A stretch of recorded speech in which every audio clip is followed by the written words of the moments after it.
Voter তালিকায় বিশেষ নিবিড় সংশোধন নিয়ে সরব বিরোধীরা। মঙ্গলবার লোকসভার অধিবেশন শুরু হতেই এই ইস্যুতে হই হট্টগোল শুরু করেন বিরোধী দলের সাংসদরা, যার জেরে দফায় দফায় মুলতবি হয় লোকসভার অধিবেশন।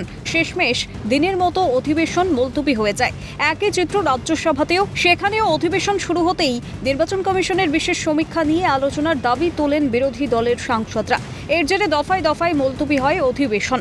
বিরোধীদের প্রবল হট্টগোলের জেরে শেষ পর্যন্ত দিনের মতো অধিবেশন মুলতবি হয়ে যায়। এই ইস্যুতে সংসদ চত্বরের মক্করদ্বারে প্ল্যাকার্ড প্যানেল নিয়ে প্রবল বিক্ষোভ দেখান বিরোধীরা। পাশাপাশি নির্বাচন কমিশন ও বিজেপির বিরুদ্ধে স্লোগানও দেন তারা। সামনেই বিহারে বিধানসভা নির্বাচন, তার আগে নির্বাচন কমিশন বিহারে ভোটার তালিকায় বিশেষ সংশোধনের প্রক্রিয়া শুরু করেছে।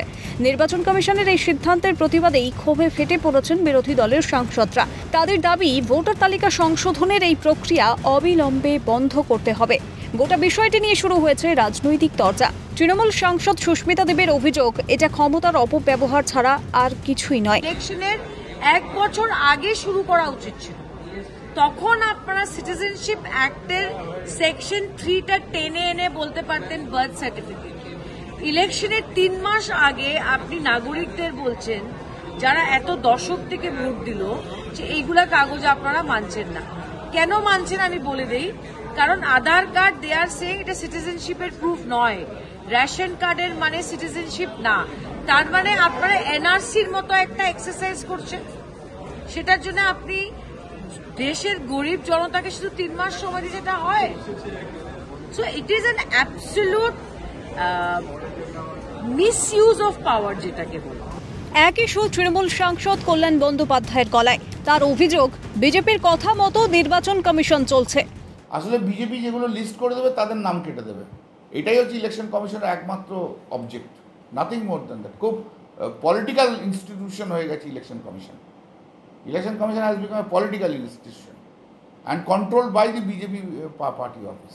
এই ইস্যুতে বিরোধীদের পাল্টা দিয়েছে পদ্ম শিবির। একই সুর বিজেপির রাজ্য সভাপতি শ্রমিক ভট্টাচার্যের গলায়। তার দাবি, বাংলাদেশি মুক্ত, রোহিঙ্গা মুক্ত একটি স্বচ্ছ ভোটার তালিকার উপর নির্বাচন করতে হবে। বিষয়টা হচ্ছে আমরা একটা পরিচ্ছন্ন, ত্রুটিমুক্ত ত্রুটিমুক্ত, রোহিঙ্গা মুক্ত, বাংলাদেশি অনুপ্রবেশকারী মুক্ত ভোটার লিস্ট চাই। তার উপরে নির্বাচন চাই। তাহলে মানুষ জানতে পারবেন প্রকৃত চিত্রটা। এটা তো পশ্চিমবঙ্গবাসীর সুরক্ষার স্বার্থে। কেন্দ্রীয় প্রতিমন্ত্রী শান্তনু ঠাকুরের হুঙ্কার, অনুপ্রবেশকারীদের ভারত থেকে বিতাড়িত করার সময় এসেছে। কারা অন্যান্য দেশ থেকে এসে লোকে অবৈধভাবে আধার কার্ড করেছে, এগুলো তো অবশ্যই ইলেকশন কমিশনের দেখা উচিত। একটা গণতান্ত্রিক রাষ্ট্রের তো এটা অবশ্যই উচিত দেখা। আর বিশেষ করে ভারতবর্ষের মতো দেশ, যেখানে পপুলেশন বেড়েই চলেছে ইসের মাধ্যমে।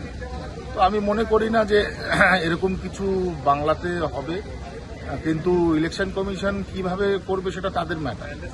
তো সেখান থেকে পুরো পরিষ্কার বলাই যায় যে ঘুষবাইটিয়াদের অবশ্যই ভারতবর্ষ থেকে বিতাড়িত করার সময় এসেছে এবং তাতে ইলেকশন কমিশনও সহযোগিতা করলে আমরা উপকৃত হব।